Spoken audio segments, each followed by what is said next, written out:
What's up, YouTubers? It's Trace Face coming to you from bed.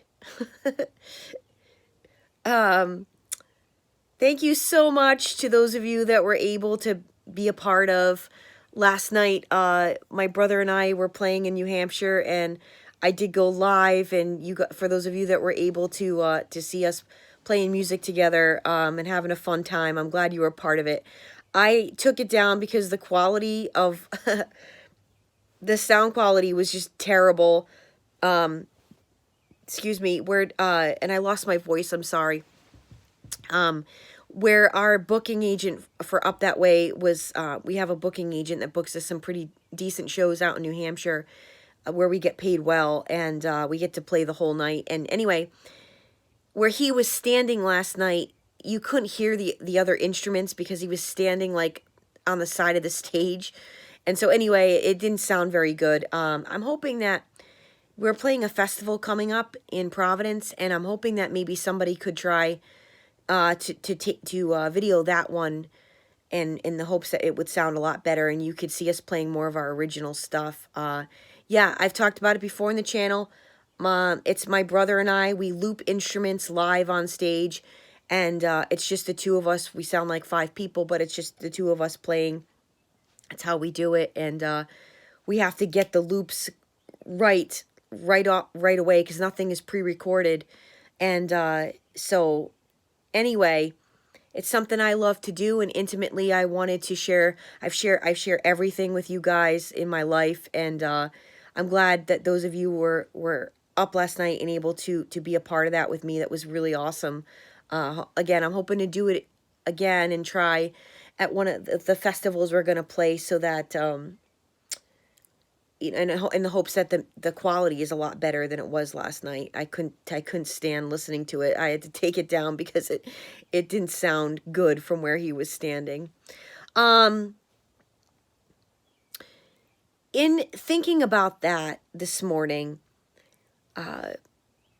you know, in this community, most of us have survived a lot of years of abuse, and a lot of years of doubting ourselves, a lot of years of taking in such negative energy, such negative people, trying to make us feel less than what we are. And the message I really wanted to share with all of you guys this morning is to never stop doing the things that you love to do, your hobbies and your talents. And, you know, there was a time there, I didn't know if my brother and I were going to continue to play music together. And I'm going to share with you guys that about a month ago, I had a really big decision to make. A friend of mine lives in St. Petersburg, Florida, and that is a place that I've been wanting to relocate to now for a few years. And a big thing opened up. She had her bass player was leaving, and she's in a cover band down there, making serious money. They play out Thursday, Friday, Saturday, Sunday, every single week. That's her job. She makes really good money, and she called me up and she said, you know, the job is yours. If you want it, send an audition tape. And it was a really big decision for me, because this project that my brother and I have been doing now together, we've been playing music together since I was 14 years old. And for me, that's like everything to me. Music has gotten me through my life up until this point. And music was always on in the house when we were kids. We grew up in the 80s, you know, when MTV first started, and it was on in the house every single day. We listened to music. We listened to music in the car. My mom and dad love music. We're just a family of people that enjoy and appreciate music of all types, of all kinds. And we come from an era where I don't believe we're ever going to hear songs like that again. that's just my opinion, you know. So music has always been a huge part of me, and being able to create music with my own brother since we were kids is something that is is is pretty much the reason why I'm still living around here.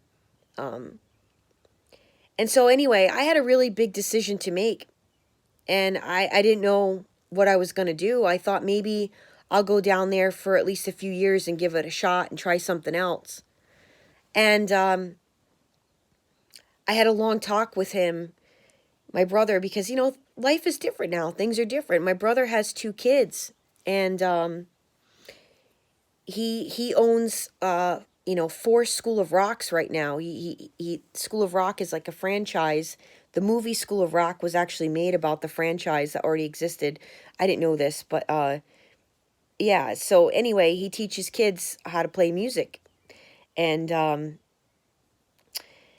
so anyway, to try to make a long story short, what I'm trying to explain to you guys is that, you know, I had a really big decision to make, and I chose to stay here and do what it is that I do with my brother and continue to make music together. It's something I look forward to every week, getting together with him and practicing and creating songs. And years ago, we took it pretty seriously. You know, the name of our band is Vulgarity. I've talked about it before in the channel. We're not vulgar. It's a spin-off of our last name, which is Garrity. I mean, you know, we have a sense of humor. Um, you know, anyway, what I'm trying to get at, because I know I'm not too clear this morning. The message I wanted to give to all of you guys is, don't ever give up on the things that you love to do and that make you happy, and because that is something that happened during narcissistic abuse in my life. Uh, I went away from all, you know, I turned away from all the things that really made me happy. Um, Around the time that the narcissist, the ex narc there was trying to get me back the first time I filed for divorce. I filed for divorce in 2015. Um, he had called me up and said, "Hey Tracy, I found that church that you were talking about, that you wanted to go to, that you thought should exist. I found it." You know, this was like his last attempt to try and do his push and pull game that he loved to do, and get me back. Because I used to say I wish that the church was like more lively, and you know, Catholic Church, I said, you know, the sit and stand and everything else, it's getting old. I wish that they would just, you know, get modern with it. And anyway, I was a part of this non-denominational church for like a year and a half. And those people, my God, what a cult it was. What a cult.